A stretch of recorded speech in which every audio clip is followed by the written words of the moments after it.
So hi mga loves! Maperang araw po sa ating lahat at welcome po ulit dito sa ating Mamos Daily Tips.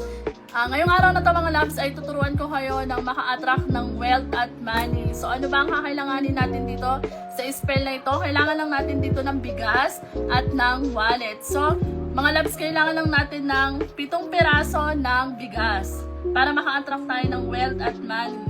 So ayan, bibilang tayo ng 7 piraso ng bigas. 1, 2, 3, 4,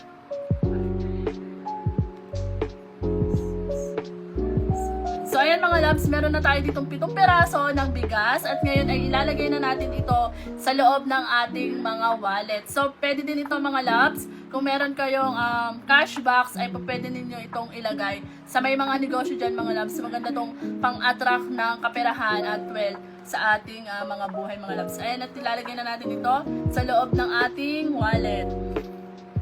So pagkatapos ilagay ang 7 piraso ng bigas sa inyong wallet, isara na ito at i-claim nyo na magkakaroon kayo ng maraming pera. So ayan mga loves, at sana may natutunan kayo sa ating Mamos Daily Tips at magkita-kita po ulit tayo sa susunod at marami pong salamat.